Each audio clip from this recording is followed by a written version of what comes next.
On today's Locked On Red Wings, we answer your questions just like who's going to be the Red Wings MVP this season and does Moritz Seider's hair give him power?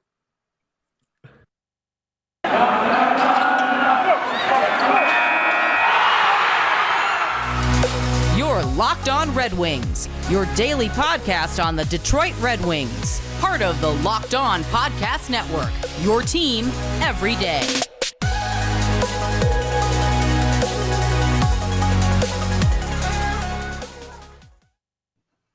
Welcome back to the Locked On Red Wings podcast. We are your hosts, Brian Fisher and Scotty Bentley. I am a podcast producer for the Daily J, a WWJ News Radio podcast. And Scotty is host over at Locked On Tigers, as well as a freelance journalist for the Detroit News. Today's episode is brought to you by BetOnline. BetOnline has you covered this season with more props, odds, and lines than ever before. BetOnline, where the game starts. Scotty, today, very impromptu. It was about 1 p.m. and we were just talking. And we were like, you know what? Friday, let's have some fun. Slow news week. Let's do a mailbag episode. So I put it out at 1 p.m. and we got, a healthy amount of responses across Facebook, YouTube, and Twitter. And so we're going to go through those questions and do our best to answer them. So, Scotty, I guess before I get started, do you have anything you want to say? I'm putting him on the spot here, guys, just so you know. He did not know I was going to ask that. Man. I don't think so. No, I mean, happy Friday. NFL's back. Good slate of college football games, and hockey is closer and closer. We got prospect tournament and camp and everything coming up. It'll be a fun end of the month here, hopefully. And that's actually something that we should talk about at some point regarding the prospect tournament. Is the prospect tournament roster is out, I believe, and so. Yep. I think that it's worthwhile to look at that and see who the Red Wings invited, and then honestly look at what other teams are inviting and, contrast and compare to the best of our ability. So we will get to that. But to get right into our mailbag episode, our first question comes from @Dunst_Jeffrey on Twitter.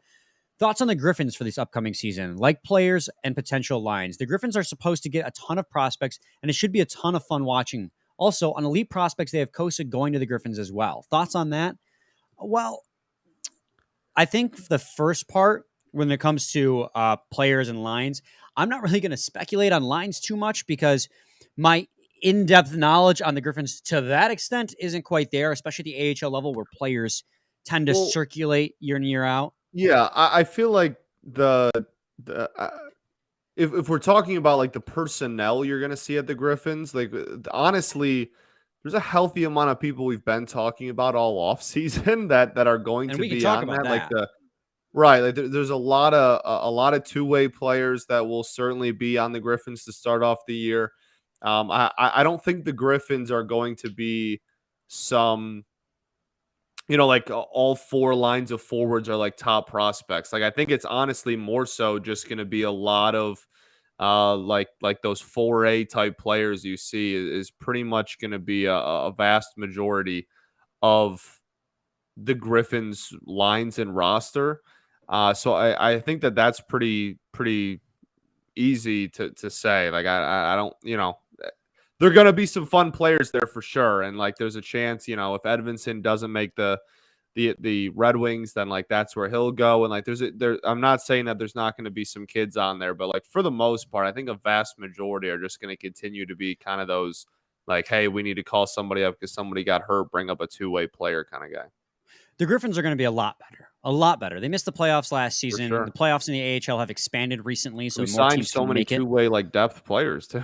That's what I was getting to. That with the addition of all the youth that they're getting. I mean, you obviously got Robert Haig, who could spend time at the AHL level. If Jonathan Berggren, I still don't know which one it is, but if Berggren doesn't make the NHL level out of training camp, he's going to go back down there, and he tore it up last season. You're getting the arrival of possibly Edvinsson. If he doesn't make the NHL level, you're getting Soderblom. And then, like you said, Jeff, you get Sebastian Kosa as well. I mean, that's an influx of not just veteran NHL players, but veteran or young upcoming talent. That's happening though.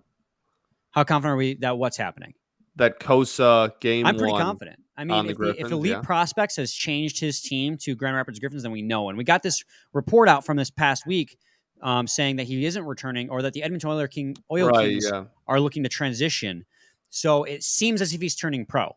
And so his two options there, I believe, are the Walleye and the Griffins. And why would he not go to the Griffins? That seems Yeah. like the logical next step in his development. So if he's going to the Griffins, then you got that. You got Soderblom. And I think Soderblom, just as much as Kosa, is going to be the most interesting player to watch on the Griffins this year coming up, because he's been a diamond in the rough for the Red Wings, a revelation over in SHL with his combination of size, speed, and hands. Like, you don't see that kind of combination with guys his size that often. So if that can translate onto smaller ice, which honestly, I think that'll play to his benefit, because he'll have less space to make things happen, but because he's such a net front presence also, and on top of the fact that he's got such a long reach, I think that the smaller ice surface will allow him to play a better two-way game as well, because it's like when you would watch Moritz Seider out there last season. He would swing the stick and he would knock things.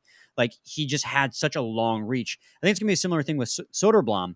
So I'm excited to see his transition. Sebastian Cossa as well, taking that step forward. There's been a lot of question marks about, his development. He was good in the WHL, but was this third string goalie in the original World Juniors, and then second string this last time. So there is a lot of question marks there regarding Sebastian Cossa. So it is definitely going to be a much better Griffins team, but it's definitely going to be a super exciting Griffins team to watch as well. Absolutely. No, for sure. And it's going to be a team that, like, injuries happen. Depth stuff is important and needed, as we saw last year. It's going to be a team that's going to get plucked from quite a few times this year. And let's not forget Donovan Sabrango too. If he's not NHL ready, Donovan Sabrango could be a top pair defenseman on the Grand Rapids Griffins this year. Yep. He played great with Team Canada when they won gold. He was a top line defenseman with them. He's looking like a stud for the Detroit Red Wings developmentally. There's other guys too, which I haven't named, but the Griffins are going to be a lot better. So I would be excited. Yeah, it's certainly going to be a big step from last year. Our next question comes from _NS Morgan on Twitter. What's the expectation for Filip Zadina this season? And has your opinion about his ceiling changed after a so-so past two seasons? This is something that we've talked about a lot on this podcast in terms of expectation. We spent a lot of people talk about segment Zadina a lot. Yeah, we spent a whole segment on him just like a week ago, maybe 2 weeks ago now, when we did our player predictions. You should expect a step forward. You really should. With the new coach, with the new coaching, with the new scheme, with the increased player depth, you should expect a step up in production. And I would almost argue, I don't want to say drastic step forward. He was pretty, production-wise, he was not very good last year. Advanced metrics look favorably on him, saying that he's a solid two-way forward, but he just was not producing offense. And you need him to produce offense. He still has the ceiling of a top six winger. I don't know, how much longer people are going to have patience with him. But again, only 22 years old. I could see him scoring in the 20-25 goal range this year if everything goes right. But we've been saying that for the last couple of years. If you want an absolute point total, I think the expectation should be around 40 to 50 points from Filip Zadina this season, insofar as steps forward go. And then as far as ceiling goes, I mean, I still think he could be like a 60-point player if everything works out. I'll say the same thing I say every single time, Scotty. Patience, man. He's only 22. For sure. If he doesn't take a step forward, then like the conversation about him is going to get more and more negative and become harder and harder, because like he should be taking a step forward this year. Like he should. So we'll see. I mean, I don't know. 60 points might be a little steep for me. I don't know. Like it's all going to come down to goal scoring, man. And like, I don't want to give what are your expectations? And then us just kind of like run in circles and be like, well, it could be this, it could be this. But he's such an impossible player to really hone in on at this point in his career, because he should be taking a step forward. He absolutely should. But just based on how underwhelming he's been the last couple of years, there's always that chance that he just kind of stays where he's been at. Well, let me put it to you this way. As far as how the advanced metrics love him, he had a Corsi 4 percentage Corsi 4 percentage this last year of 51.4. He was above 50% Corsi-wise for the Detroit Red Wings, which means when he was out there, the team took more shots than they let up. But his PDO, which is shooting percentage plus save percentage, was at 97.2. Now, PDO essentially is your luck. That's what it comes down to. It's a regression to the mean, almost said, it's a regression to the mean statistic where everyone should be between like 99 and 101. If you're over 100, it means you are a lucky player. If you're under 100, it means you're unlucky. So if you're in that 99 to 101 range, it means your luck was pretty average. You regressed to the mean, 100 being the mean. He was a 97.2 last year. That shows he was extremely unlucky, especially for a player that when he was on the ice, the team took more shots for than shots against. So he's definitely a guy that I again, just reiterate, patience. I think his ceiling this season, his ceiling could be 40 to 50 points, and I think that is acceptable, especially if he gets that 20 to 25 goal range. Yeah, I mean, at the end of the day, it's just going to come down to how often he's putting the puck in the net. Like, I mean, that's what we drafted him for. That's supposed to be the main style of his game. All this stuff we've said a million times. That's going to be the biggest reason that like the fan base looks at him when they talk at the end of the season about, how successful of a season was this for Zadina. Most people are going to look at the goal scoring. Addendum. Corsi for percentage is shot attempts for versus shot attempts against, not necessarily shots that made it to the net. I always forget the attempts part, and that completely changes the type of statistic it is. But still, the Red Wings took more shot attempts for when he was on the ice than shots against, which is a very important thing. He's not afraid to shoot the puck. When we come back, we'll continue with these questions. But first, I got to talk to you guys today about BetOnline.net. BetOnline.net is your number one source for all your pro and college football betting needs and sports info this season. By the time you're listening to this, we should know the outcome of Rams versus Bills. It's going to be an exciting first game of the NFL season. And then also, don't be afraid to put some bets down on Lions versus Eagles in week 1. And will the Lions have over 7 wins this season? That's the question people are asking. I'd be happy if they got over 3 first, but I like to start small. Find all your latest football developments, game matchups, news, and podcasts, including this year's opening week games. BetOnline is also your continued source for all your sport wagering information, including live betting, esports, and scores. The fastest and easiest way to check in on all your favorite esports and events, including MLB, MMA, boxing, and golf. Head to the website today or use your mobile device to learn more about the trends and action. BetOnline, where the game starts. Segment 2, Locked On Red Wings podcast. Scotty, I saw you containing a laugh there. Did I say something funny, buddy? No. I don't trust you. Zero trust from me. No, man, you just crushed that ad read so much. It brought me joy. Yeah, that doesn't happen, so I know you're BSing me. Anyways, back to answering your questions. This one comes from @GelBelmosto on Twitter. That is the Locked On Calgary Flames host. Make sure you go give her a listen. Quick aside, she did an episode the other day, and it was titled, "Who's going to be the next captain of the Calgary Flames?" And I commented on it, and I don't think she saw it. That or she just thought the joke was dumb, so she thought better to reply, which is probably closer to the truth. But I said, I'm going to be the next captain, and I posted my Elite Prospects page in her comments. Wow. And people forget Brian's Elite Prospect page. My 3 whole games played at rocks, Lower Joe. so. Yeah, she's awesome. She does a really good job, too. She definitely deserves more recognition than she gets. Yeah, Jess is the best, yeah. Anyways, to the question. She asks, who is your player to watch this year, and who's your underdog? This is a good question. There's a lot of players to watch this year. Scotty, I'm gonna let you answer this one first. I got to think about this one. Are we doing NHL? She didn't say NHL, so I would assume it's Red Wings related based on the fact that we're locked on Red Wings. Why don't we do both? Okay, fair. My player to watch, I don't know, man. Like, how can you not have Moritz Seider at the top of your list? Like, I know that's like a really easy answer, but I'm not sure.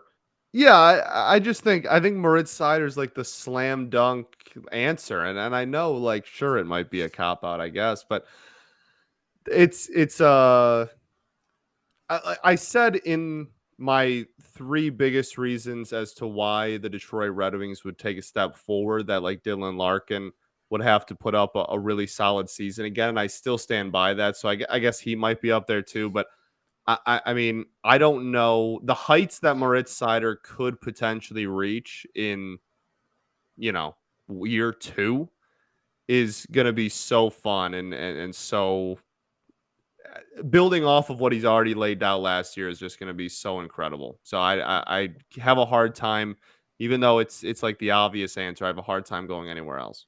I mean, I was messing with you. It's not necessarily a cop out. It's true. I mean, he is the player to watch. I think for me too.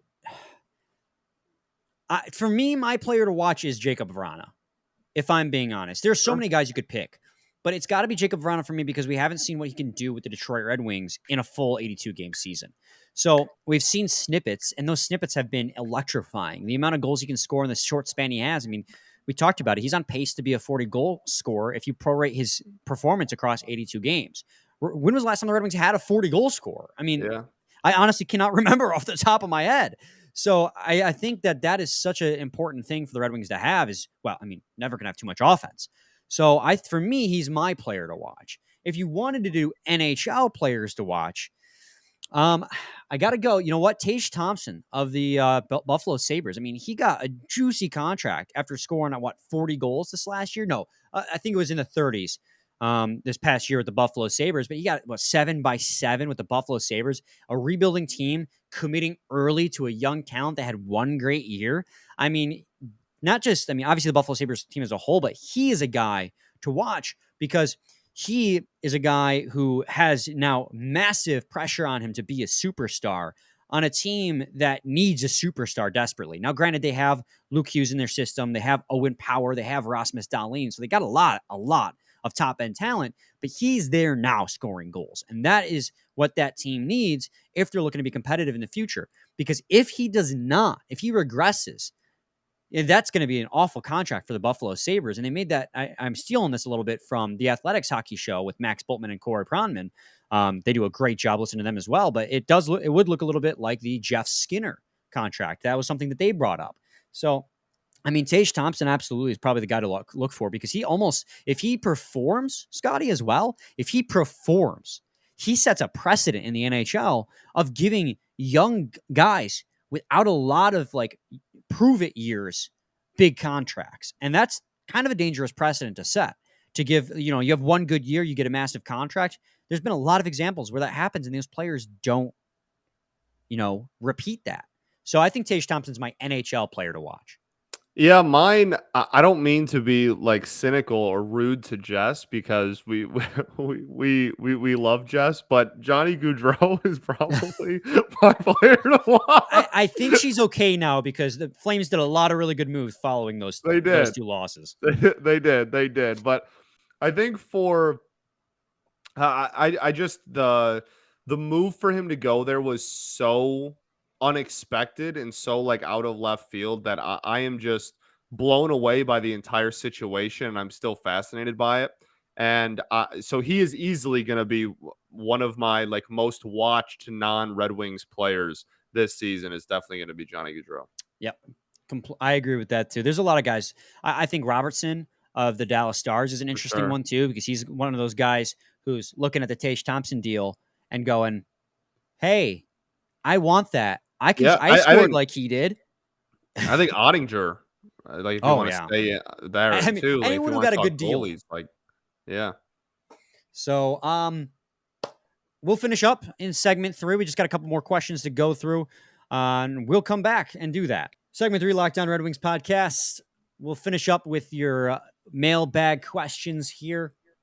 This one comes from Emmett Ferguson on YouTube. He asks, who do you think will be the team MVP for the Detroit Red Wings?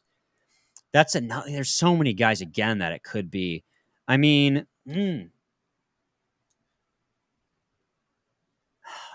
got to go with, I joked about you saying cop out, but I got to go with Moritz Seider again. It's hard not to, man. It really is hard not to. who else could you feel confident in saying besides Larkin or Seider? Like, who else would be in the category where you're like, hey, so like, because those are going to be what, 80-90% of like the entire fan base's answer would be one of those two. Yeah. To make it more unique, who do you think has the best chance to, I don't want to say overthrow because that sounds like dramatic and negative, but like who has the best chance to maybe leapfrog them in production and like surprise us and be at the top of the Wings production wise? That's not one of those two guys. Oof, to surprise us. Man, that's a good one. I mean, a big surprise would be like Robbie Fabry coming back and tearing it up. I mean, that's a huge if after his third ACL tear, but he's shown that he can be a productive forward, with a better depth. Maybe he comes out, but that would be a monumental surprise. I think the two biggest ones for me, I think are I mean, somebody you already said in a different kind of similar question, I guess, Verana. Full healthy season of Verana, like for the first time is something that we're all looking forward to. And then I think like Raymond's an easy one to point to as well, just because like everybody talks about sophomore slump, but like there's a really good opportunity. He takes a big step forward after a great rookie year too. And doesn't, if he can maintain what he was doing in the first half of the season and not kind of slide off there in the second half, you could be looking at a darn good season from him too. So I think that those are the two that come to mind for me if we're talking about kind of like surprise MVP candidates that aren't the two obvious ones. I think this next one, Scotty, might be my favorite question of them all. And I'm gonna throw it to you as soon as I ask this. This one comes from at my fry hole, which is JD, the host of Locked On Sharks. Yep. Great guy. He goes, he asked one, do you think Larkin signs an extension or does he go to free agency? And he also asked, I'm sorry, I read the wrong line. I like that question too, but I want to get to this other question first. This is from JD, but he asked, does Moritz Seider's season last year set the bar too high for Simon Edvinsson this year? And I want to get your opinion on that first. Sure. So I don't know if set the bar. It's a phenomenal question, honestly. I don't think set the bar too high is quite how I would word it, but I do think that there are some people within the fan base that might like. I don't think the fan base is going to be upset if Edvinsson like doesn't win Calder. You know what I mean? Like I don't think that that's like the bar necessarily of like, oh, he has to do with this or else. I think most people realize that Moritz Seider is a one of a kind type of player and not every single big, tall, good skating defenseman we bring in for the remainder of time is going to be him. Like he is a unicorn in that sense. But I do think that not necessarily the bar with production, but just the impatience, maybe. Like if he doesn't look incredible for the first like month or two of his NHL career, I think patience might thin out quicker than it would have if Moritz Seider didn't do what like if Mo wasn't who he is. But I don't know. It's a fine line. I also don't think that at the end of the season, if he like doesn't get a single Calder vote but plays the entire season, people are like, "Wow, this is a failure. He's not Moritz Seider 2.0." Like I think that it's somewhere in between, and I think most of it has to do with patience rather than production. But that's a really fascinating conversation to have for sure. See, I actually think that I think Moritz Seider's production last year, level of play did set the bar too high for Simon Edvinsson. You look at what was expected of Moritz Seider coming into last year. I think the expectation was him to be the number one D-man because this team was just really shallow, but I don't think people expected what we got out of him. And now that we got out what we got out, and you see Simon Edvinsson going, where was he drafted again? Oh, yeah, and he's a tall defenseman like Moritz Seider, who's very solid in the D end and, has a little bit of an offensive upside. I think a lot of people look at that and go, hey, another Moritz Seider. That's not fair. And I do think that happens. Obviously, you and I understand that they are slightly different players. Simon Edvinsson doesn't have quite the offensive upside that Moritz Seider does. That's what we've heard. That's what we've seen. I still think he can come into the NHL and be a phenomenal defenseman, but I think a lot of people are going to be disappointed if, as good as he is in the defensive zone, if Simon Edvinsson doesn't put out 50 points this season like Moritz Seider did, I think people are going to be disappointed. I don't think that's right. I don't think everyone's going to be disappointed. Let me say that. But I do think, like you said, there's a segment of the fan base that expects Simon Edvinsson to come in and be Moritz Seider again, which Simon Edvinsson is Simon Edvinsson. He isn't Moritz Seider. So I would expect a defensive game, a little bit more of I wouldn't say more physical. Moritz Seider was very physical, but a much more defensive-minded game out of Simon Edvinsson. And he also has a fantastic stride. I think he's a better skater than Moritz Seider. Not that Moritz Seider is a bad skater, but Edvinsson is such a great skater. So I think that I think expectations are a little bit high for Moritz Seider. I think he's going to come in. I think he'd come in and be a top 4 defenseman immediately, but I think that the bar's a little higher because of what Seider did. For sure. No, I mean, like I said, I think patience. There is a possibility that patience kind of runs thin quicker than it would have if last year didn't happen. Well, and especially because of everything else that happened, not just with Moritz Seider, but like the team was awful in the second half. They brought in a new coaching staff. They signed a bunch of free agents. So like, it's not just Edvinsson that the bar is higher for; it's the whole team. So I think that plays into it as well. Our final 2 questions come from @_Jay Forster on Twitter. That is the Locked On Columbus Blue Jackets host. Another great listen. You definitely listen to that now that they have Johnny Gaudreau, because that's going to be a fun season as they compete in the Metro.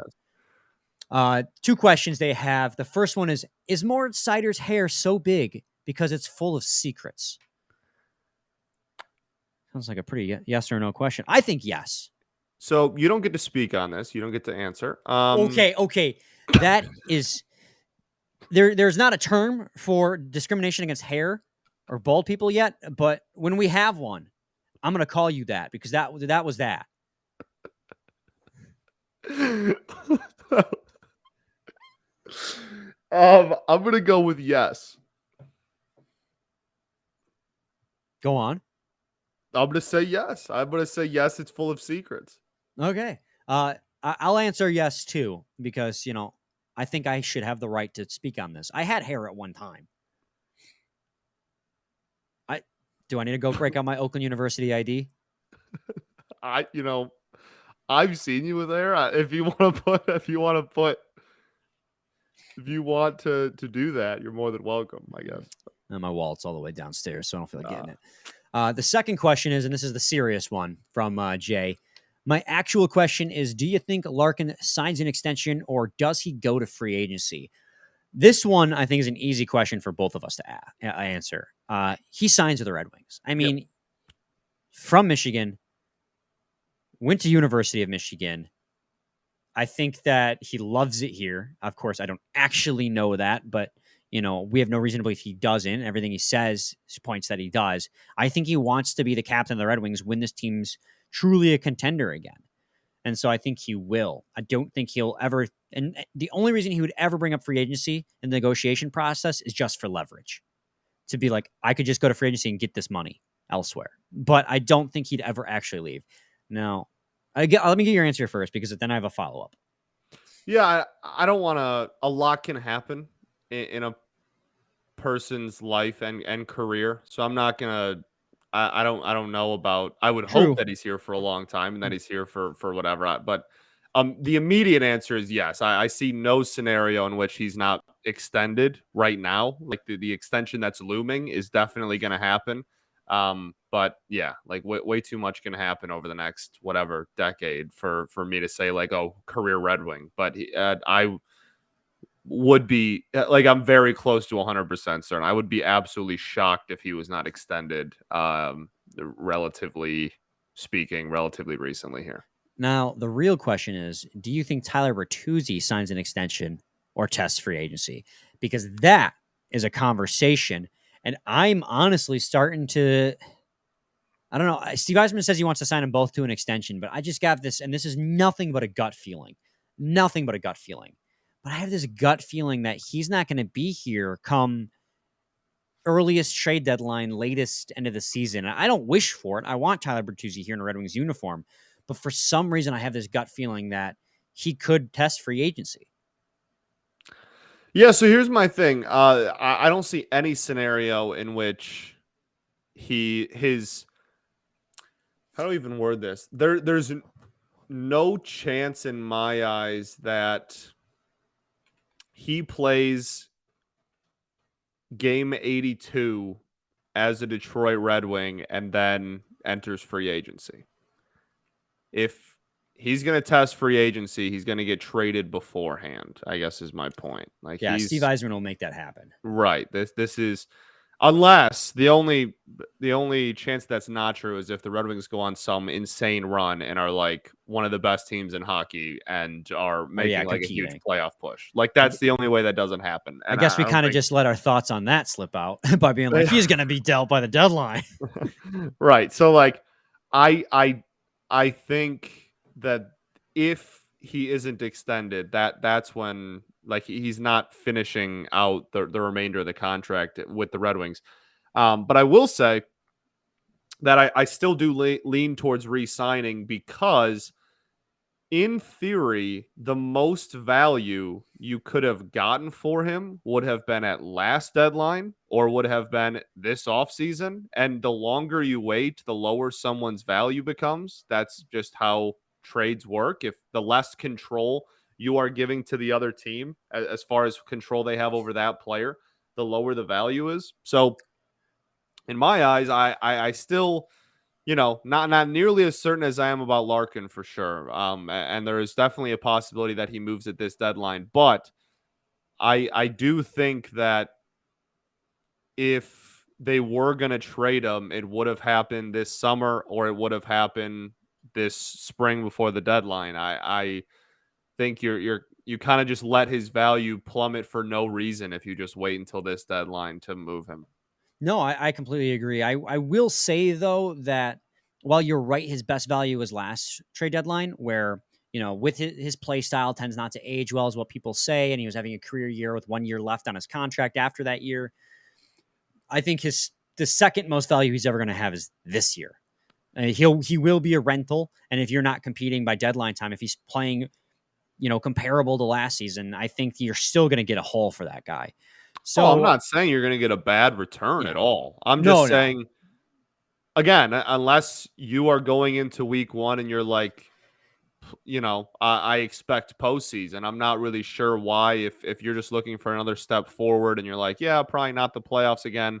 I don't understand why you would hold on to him and let him stay on the roster and let his best value just pass you by if you're not expecting a deep playoff, or at least a playoff appearance this year, and like a really competitive team. That doesn't make sense. That doesn't like line up. So no, I agree.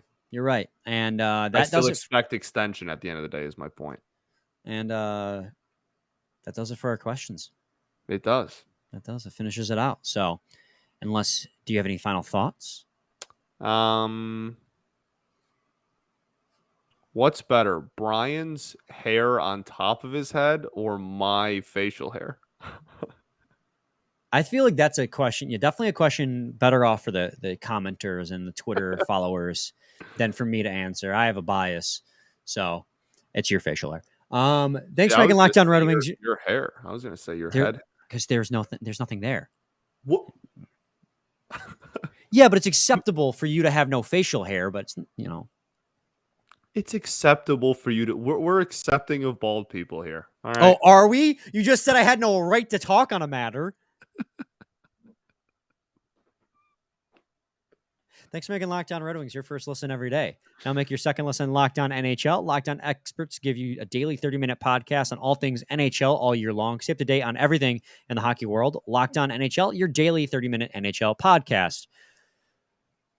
We'll be back on Monday with a new episode. I might have a new co-host by then because Scotty might be getting canned here. But same time, same place. It's your team every day. BetOnline. There it is. I was waiting for it. Every day.